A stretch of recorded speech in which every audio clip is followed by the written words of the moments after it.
Tonight, at any rate, we've got to go through some theoretical material, so we're on a head trip. I don't know where the trip will end up. It depends on you.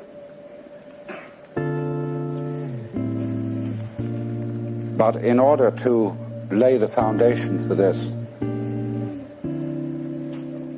we've got to examine ideas that are basic to our common sense.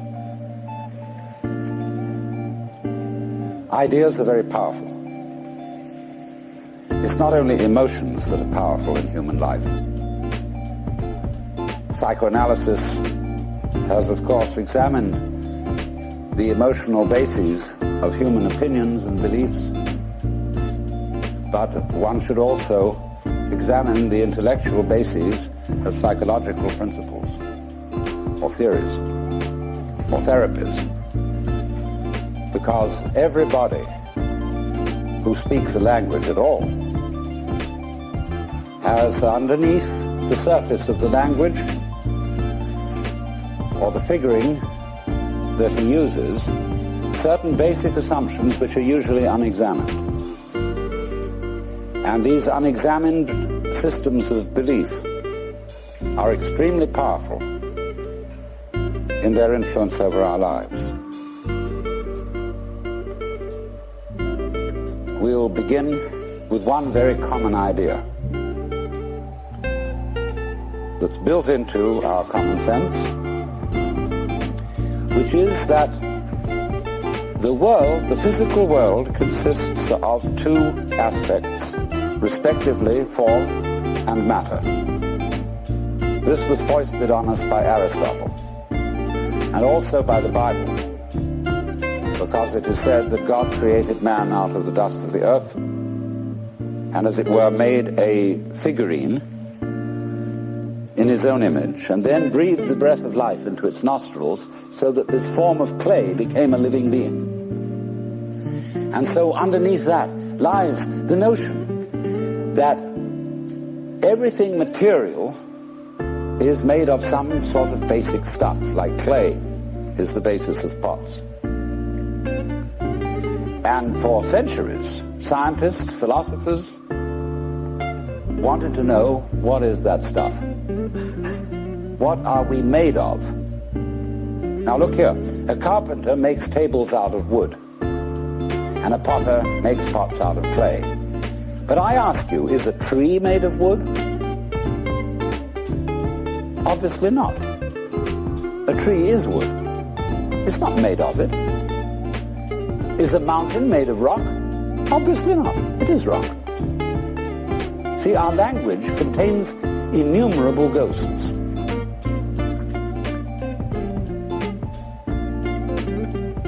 Supposing I say, the lightning flashes. Surely the flashing is the same as the lightning. There is not one thing called lightning and another called flashing. The lightning is the flashing. It is raining. What is this it that is raining? The raining. I can make a noun out of a verb any time by turning it into a gerund. So we populate the world with ghosts, which arise out of the structure of our language,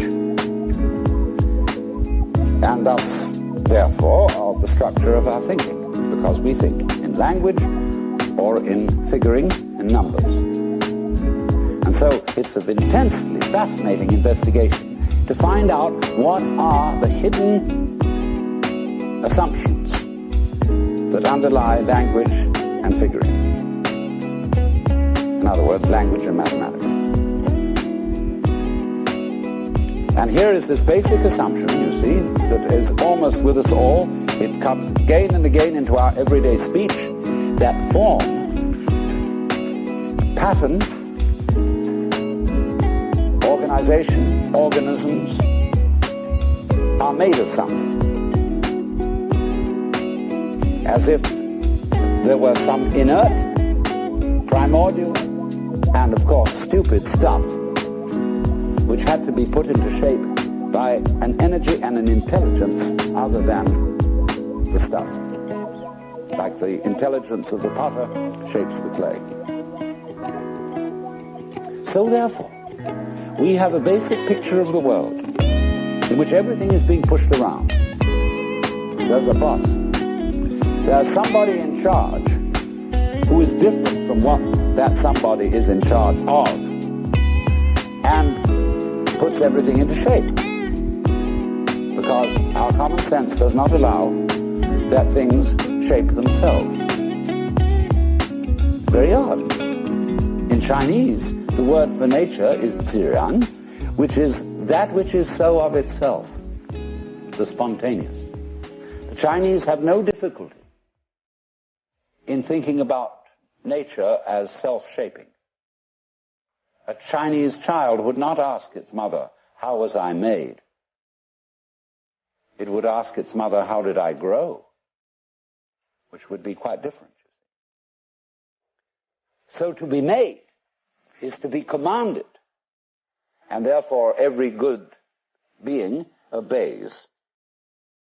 Whether you obey God or whether you obey the laws of nature, you obey. And an analog, therefore, of the world that has been put into our common sense is one of military command. Note that.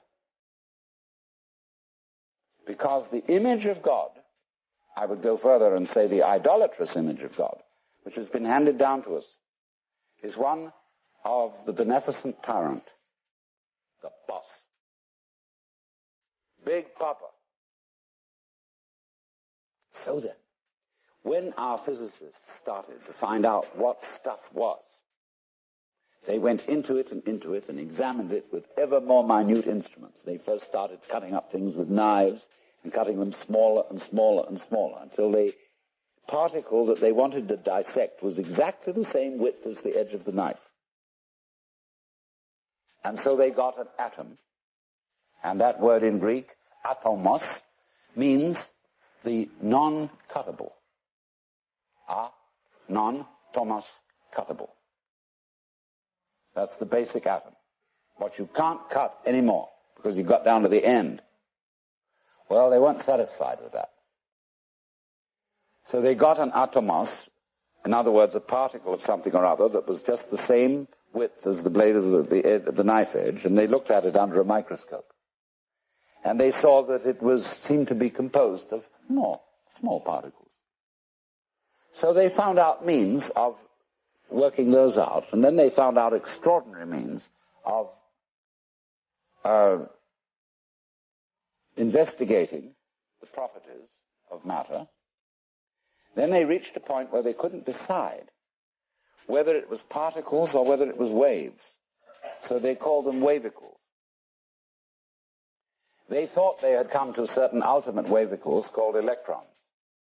But then, unfortunately, everything fell apart, and they found protons, mesons, and many other extraordinary things.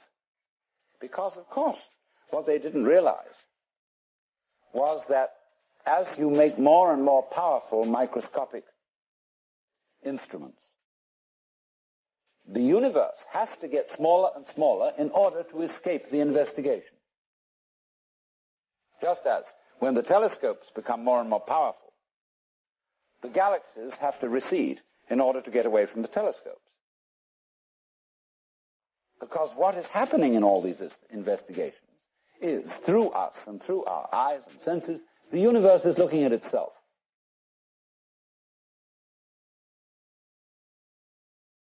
And when you try to turn around to see your own head, what happens? You see? It runs away. You never get at it. You can't bite your own teeth. You can't touch the tip of this finger with the tip of this finger. This is the principle.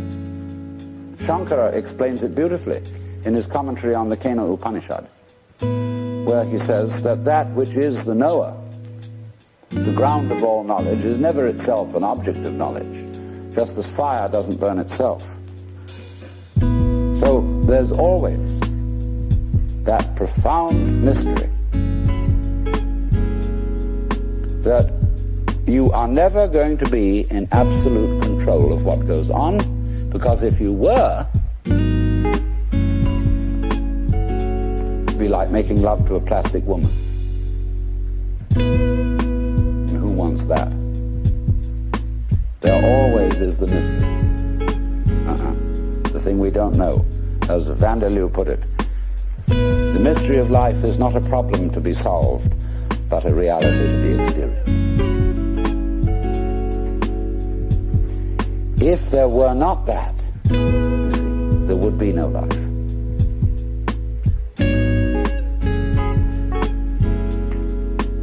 The reason why certain people turn to philosophy, why I became a philosopher, was that since I was a little boy, I always felt that existence as such was weird. I mean, here we are. And isn't that odd? Of course it's odd. What do you mean by odd? Well, it's what's different from even. I mean, what's odd stands out. What's even lies flat. But you can't see the outstanding without the flat background. Here's the thing standing out. It's odd. Each one of you is odd. Strange, unique, particular, different. How do we know what we mean by that? Except against the background of something even, that is not differentiated, like space. And so you get this philosophical itch. You begin to scratch your head and think about, why is that so?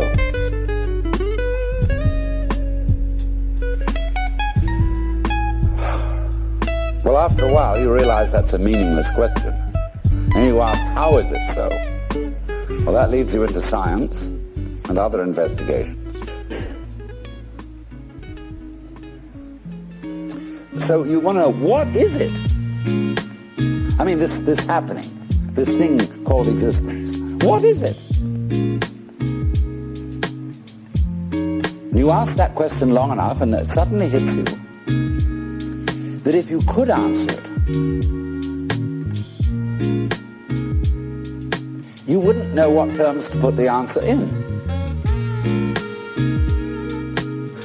I mean, when we investigate the properties of nature, and we do get some answers, all the answers are in terms of particular structures, forms, patterns.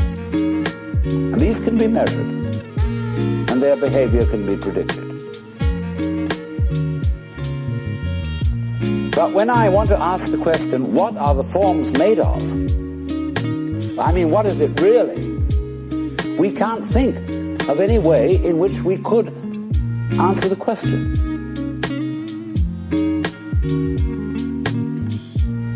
Because we would have to have a class of all classes. When you ask the question, what? It's like saying, is you is or is you ain't? Is you animal? Is you vegetable? Is you mineral? Are you a Republican or a Democrat? Are you male or female? Are you a Christian or a Jew or a Hindu or what have you? We classify always to give an answer to the question, what is it? And when you classify, you distinguish an inside group from an outside group. All right. So what we want to know is, what is the group of all groups? Well, we can't imagine what the outside would be. So we can't answer the question. What is it? So the physicists finally abandoned the quest for stuff. And they gave us a description of the universe entirely in terms of form. The pattern, not the stuff. When people ask, what's the what? Yeah, but you can't do that. What's the pattern made of? Surely there mustn't be an answer to that. See, what happens is, when you turn up the microscope, all stuff turns into form. It becomes articulate. You know, the carpet looks like some sort of stuff. But when you look at it under a microscope, you will see the crystalline structure of the nylon or whatever it's made of. See? They want to know, what are those crystals made of? All right? Turn up the volume, and you will find molecules. Turn up the volume, You find wavicles. But we think the wavicles must be of something. But of course they're not. We find substance or stuff totally vanishes. And we're left with form. Sanskrit doesn't really have a word for matter. It has namarupa, which means named form. It's the form that matters. Or let's put it in another way, everything is a matter of form. Now let's go into this, it's fascinating. You say, does it matter? What does that mean? Does it matter? Is it important? In other words, does it measure up to anything? All right, let's go back to the Indo-European roots of the language. Matter comes from a Sanskrit root matra, which means to measure. To lay out the foundations, say, for a building. So from this root matra, we get going on into Sanskrit, we get the word maya. And maya is generally translated illusion, although it also means magic, creative power. The word illusion, switch over, we get that from Latin, and that comes from the Latin ludere, to play. Let's pretend that we matter. And so, also from the root matra, see, you get meter. That is also to measure. You get metir in Greek, mater in Latin, which means mama, mother. The mother of Buddha was called Maya. Mary, Ma, again, is the mother of Jesus. Ma, ma, ma, ma, ma. But Ma, you see, is a matter of form. Pattern. The Chinese call the basic principle of nature Li. And the character for Li means the markings in jade, the fiber in muscle, the grain in wood. So Joseph Needham translates it organic pattern.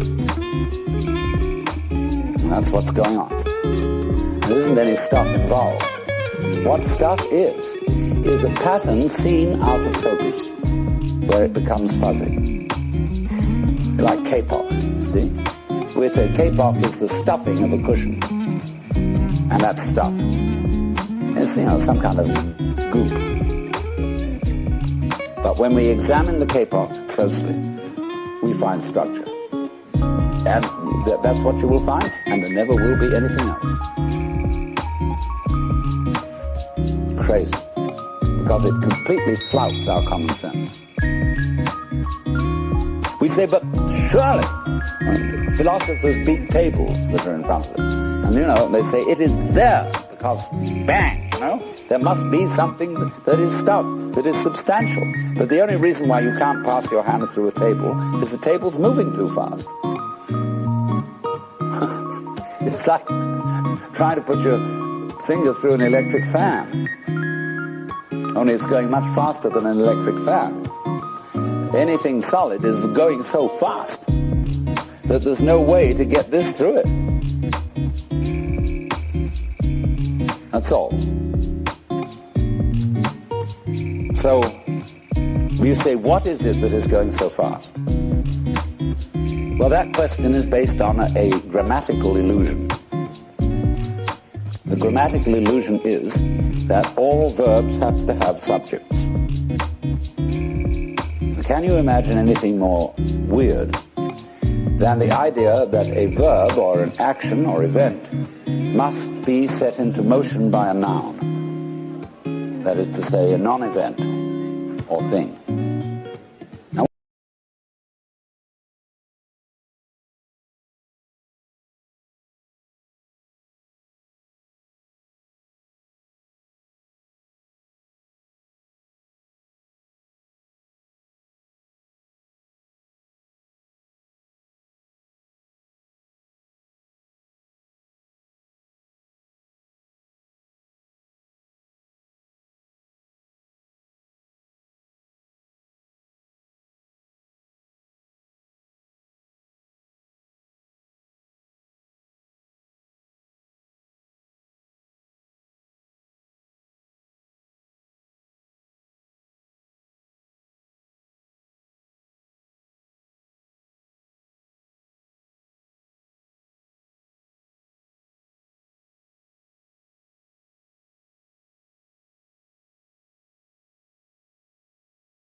We can go further and try the experiment of not calling the forms by any names. Just observing the forms, although when we've got rid of the names, we can't even call them forms, because that's a name.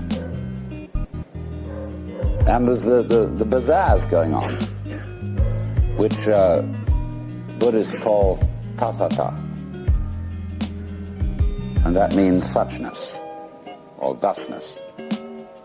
Actually, tathata is da-da-da. Because when a baby first talks, it says da. Da, da, da, da. And fathers flatter themselves that it's saying dada, daddy. It isn't. It's saying da. And so the Upanishads say, Tatvamasi. You're it. The basic da. Because da doesn't mean anything. Da is like everything else. See, the world is a musical phenomenon.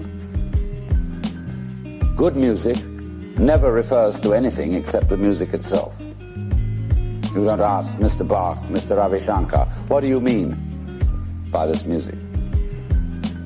What is it intended to express? Bad music always expresses something other than itself, like the 1812 Overture or the Sunken Cathedral. Good music never talks about anything other than the music. If you ask Bach, what is your meaning? He say, listen. That's the meaning. Giraffes are giraffing, trees are treeing, stars are starring, clouds are clouding, rain is raining. And if you don't understand, look at it again. And people are people. Wow.